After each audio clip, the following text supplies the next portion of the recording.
बिस्मिल्लाहिर्रहमानिर्रहीम। दोस्तों, आज हम डिस्कस करेंगे थर्ड लॉ ऑफ थर्मोडायनामिक्स। इससे पहले हमने डिटेल के साथ zeroth law, first law and second law of thermodynamic पढ़ा है। आज हम इंशाल्लाह पढ़ेंगे थर्ड लॉ ऑफ थर्मोडायनामिक के बारे में। तो चलो शुरू करते हैं। इसके स्टेटमेंट को पहले पढ़ लेते हैं। At absolute zero temperature the entropy of a perfect crystal will be zero. ठीक है दोस्तों, कह रहे हैं कि एब्सोल्यूट ज़ीरो टेम्परेचर के ऊपर एक परफेक्ट क्रिस्टल की एंट्रोपी जो है वो ज़ीरो होगी। तो सबसे पहले हम इसको डिस्कस कर लेते हैं कि एब्सोल्यूट ज़ीरो टेम्परेचर है क्या चीज़। फॉर एग्जांपल, एक बंदे को एब्सोल्यूट ज़ीरो टेम्परेचर का पता नहीं है और उसको जो है एंट्रोपी का पता नहीं है दोस्तों, तो उसको किस तरह थर्ड लॉ ऑफ थर्मोडायनामिक के बारे में पता चलेगा कि थर्ड लॉ ऑफ थर्मोडायनामिक क्या कहती है। ठीक है दोस्तों, तो absolute zero temperature equals to 0 kelvin और -273 डिग्री सेंटीग्रेड। ठीक है दोस्तों, एब्सोल्यूट ज़ीरो टेम्परेचर जो है वो 0 केल्विन के बराबर होता है, या अगर हम 0 केल्विन को डिग्री में लिखना चाहें तो ये बराबर है -273 डिग्री सेंटीग्रेड। ठीक है दोस्तों, और इसके बाद परफेक्ट क्रिस्टल। परफेक्ट क्रिस्टल क्या चीज़ होती है, तो परफेक्ट क्रिस्टल को डिस्कस कर लेते हैं। परफेक्ट क्रिस्टल, ये मैंने उसका एक डायग्राम बनाया है। तो उसमें जो मॉलिक्यूल होते हैं, जो उसके अंदर जो ग्रेन स्ट्रक्चर होता है वो रेगुलरली अरेंज होता है, मतलब उसमें कोई भी इरेगुलरिटी नहीं पाई जाती है। ठीक है दोस्तों, molecules are arrange orderly. Perfect crystal में जो मॉलिक्यूल होते हैं, जो ग्रेन होते हैं, उनका एक स्पेशल ऑर्डर होता है। जिस तरह ये मॉलिक्यूल आप लोग देखे रहो तो उनका एक स्पेशल इस तरह एक ऑर्डर है। ठीक है, तो एब्सोल्यूट ज़ीरो टेम्परेचर हो गया 0 केल्विन और -273 डिग्री सेंटीग्रेड। परफेक्ट क्रिस्टल किस चीज़ को कहते हैं, जिसके मॉलिक्यूल ऑर्डरली अरेंज हो, जिसमें कोई इरेगुलरिटी ना हो। ठीक है दोस्तों, इसके बाद एक और चीज़ है इस डिफिनीशन में, एंट्रोपी।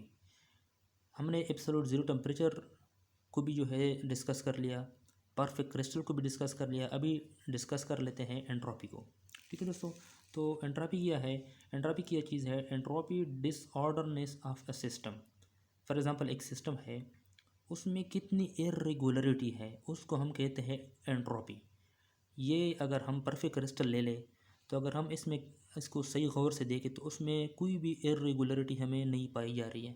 इरेगुलरिटी मीन्स कि इसके मॉलिक्यूल डिसऑर्डर हो, कोई यहाँ पे हो, कोई यहाँ पे हो, कोई मतलब उसकी एक स्पेसिफिक अरेंजमेंट ना हो, तो हम फिर उसको कहते हैं कि दिस इज़ इरेगुलर।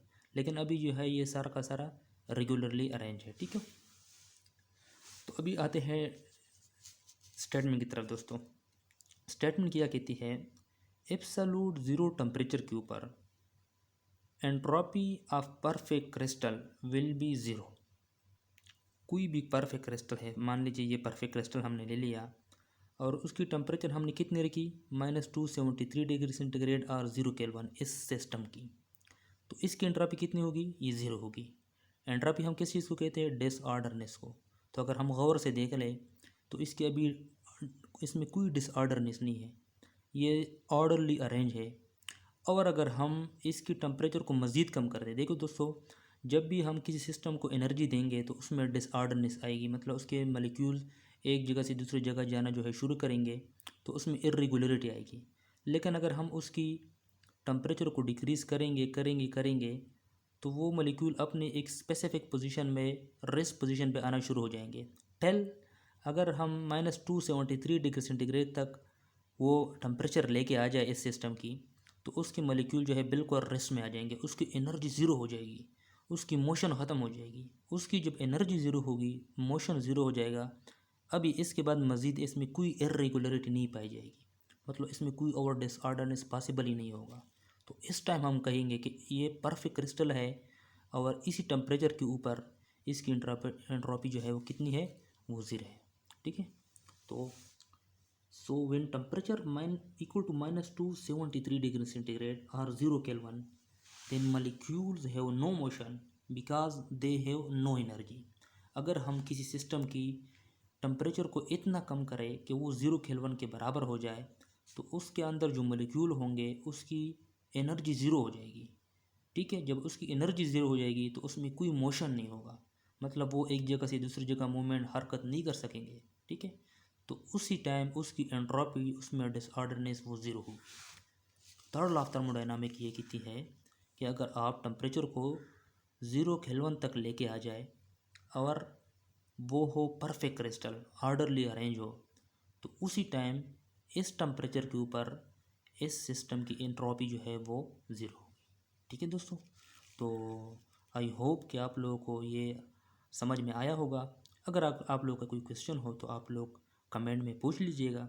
बाकी मज़ीद अच्छी वीडियोस देखने के लिए मैकेनिकल इंजीनियर के रिलेटेड या एफएससी के रिलेटेड अच्छी वीडियोस, कंसेप्चुअल वीडियोस देखने के लिए आप लोग मैकेनिकल इंजीनियर अहमद चैनल को सब्सक्राइब कीजिए, लाइक कीजिए और बेल आइकन दबा दीजिए। अस्सलाम वालेकुम।